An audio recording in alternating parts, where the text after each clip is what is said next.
This weekend we celebrate Laetare Sunday.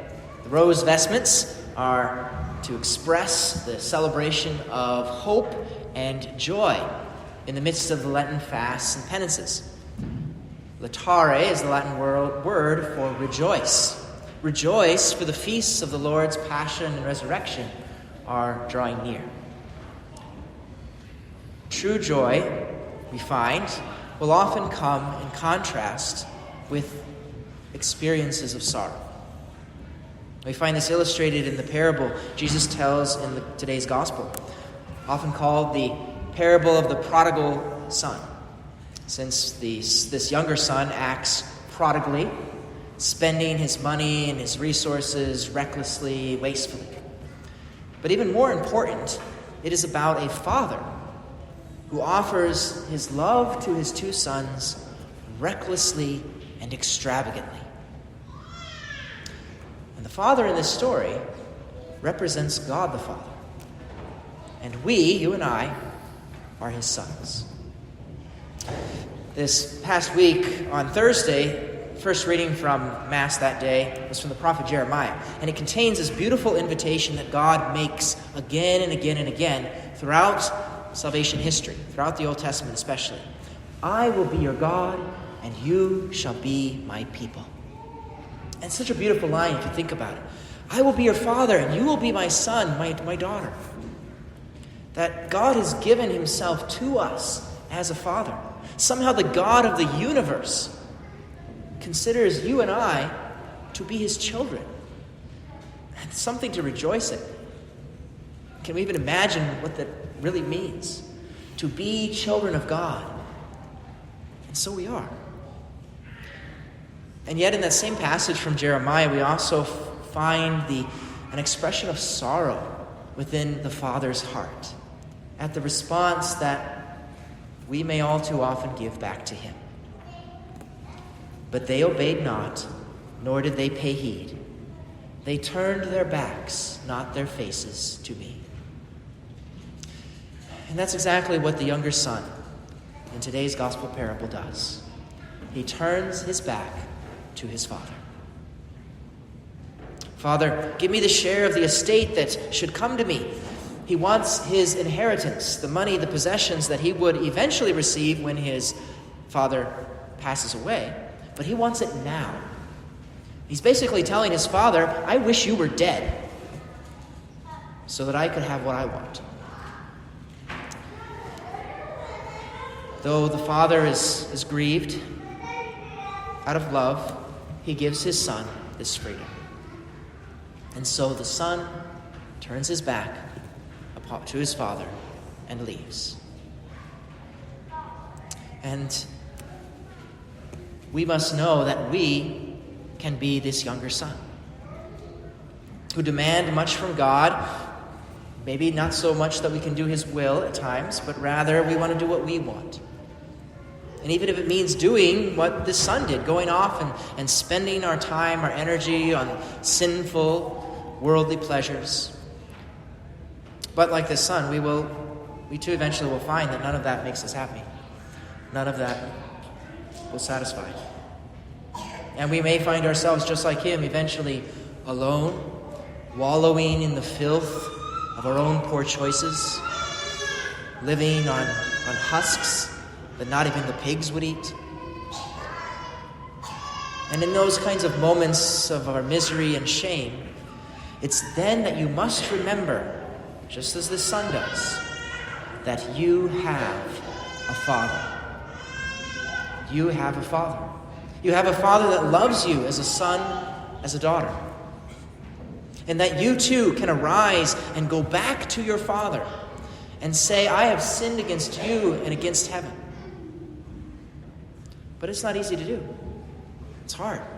Because the shame of sin will often make you believe, I no longer deserve to be called your daughter. What kind of a son am I? But that's a thought from the enemy, not from God. We see in the parable that while the son is still a long way off, the father sees him. Day after day, the father has been watching and waiting for his son to return. And that means that God's concern and his care for us, his children, never ceases. We may turn our backs, but he never turns his. The Father then runs out to meet his Son, embraces him, kisses him.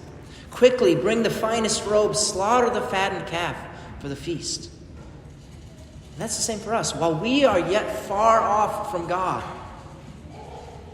the Father is drawing us back to him, to clothe us again with his life in the sacrament of reconciliation, and to nourish us with the feast of his body and blood here in the Eucharist. This son, this daughter of mine, was dead and has come to life again, was lost and has been found.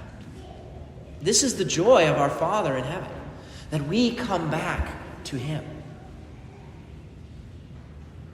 Though perhaps at other times we might be like the older son in the parable. He doesn't go and dishonor his father. He doesn't go off on his own like that sinner, his brother.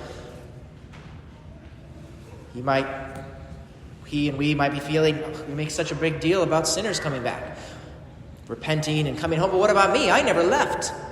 I have been working so hard to be good. I've obeyed my parents. I've followed all God's commandments. I've done precisely what I'm supposed to do. I pray. I go to Mass every weekend. I do all sorts of things for the community and the church. No. How come I don't get any recognition? All these years I served you, and not once did I disobey your orders, yet you never even gave me a young goat to feast on with my friends. Well, the Father looks with great love also upon we older sons. My son, my daughter, you are here with me always. Everything that I have is yours. We can sometimes spend our effort doing all the things that we know are right, that we miss what God is doing for us. All that he has is yours. If only we'd see that.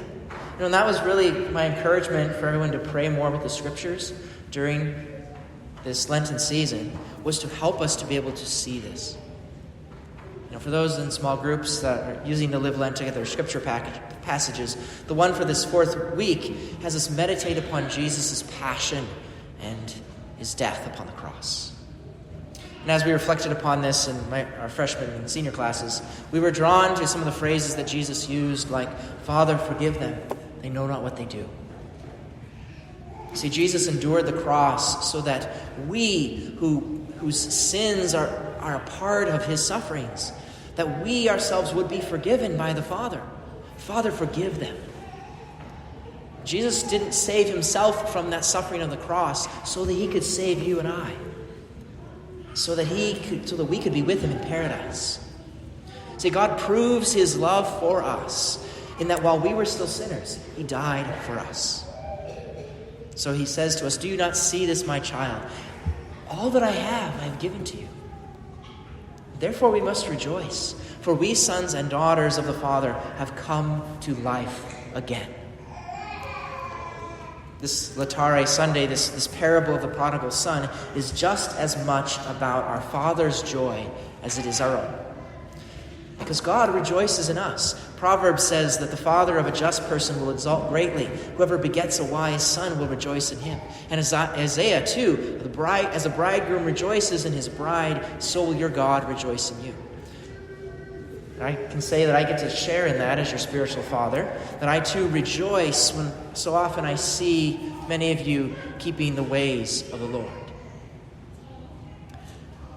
I mentioned earlier that joy often comes to us even as we go through sorrow. And in thinking about my joy in you as spiritual father, I myself have been going through some grieving the last few days. I've been with you here for 6 years now. And earlier this week, Archbishop Lucas asked me to take a new assignment.